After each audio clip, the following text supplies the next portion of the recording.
Хәерле сәгатьтә дуслар, бүген без татар хатын-кызларының кафагын тегәргә өйрәнәчәкбез. Осталык дәресен безгә шушы ательеның хуҗабикәсе, бик оста тегүче Әлфия Азнабаева күрсәтәчәк. Сүзне сезгә бирәбез. Рәхмәт. Исәнмесез? Бүген без менә шундый калфак әзерләйбез. Аның өчен безгә кирәк тукыма. Менә без сайладык кызыл төсле креп-сатин тукымасын. Формасын тутар өчен каты ябыша торган материал кулланабыз. Без аны дублиринг дип йөртәбез. Калфакны матурлар өчен без төрле бизәкләр, сәйләннәр, стразалар, төймәләр кулланабыз. Аны төрле тегү кибетләрендә сатып алырга мөмкин. Безнең очракта менә шундый әзер бизәк кулланабыз. Алтын төсле. Материал төсендәге җип кулланабыз. Башка кияр өчен 2 чәч кыстыргыч яки ободок беркетергә кирәк. Нумай.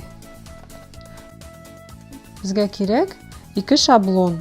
Берсе диаметры, макушканың диаметры 14 см.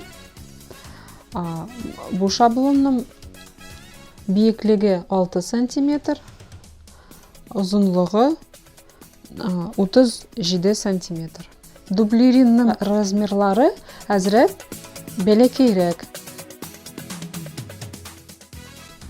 Припусларга 1 см урын калдырабыз. Дублиринны хәзер ябыштырабыз утык белән. Тукымагыбызга.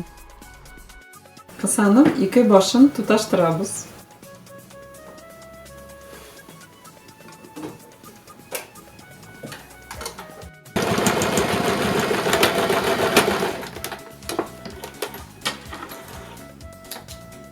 Түбә белән кысаны туташтырабыз.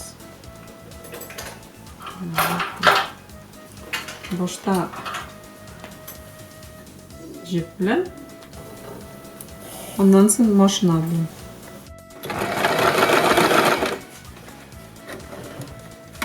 Шундый ук үлчәмдәге эшлекләр әзерләйбез.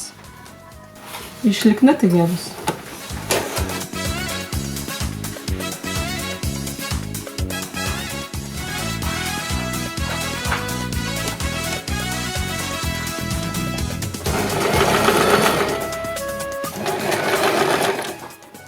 Эшлек әзер.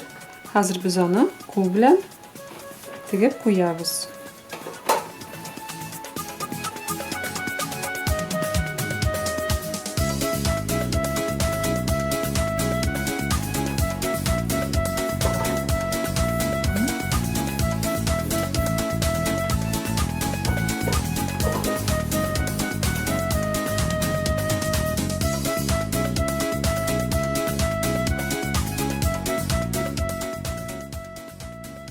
Менә без кул белән кырыйларын тегеп чыктык. Бизәкне үтүкләп ябыштырабыз һәм ныклы торсын өчен җип белән эләктерәбез. Менә шундый матур калфагыбыз әзер.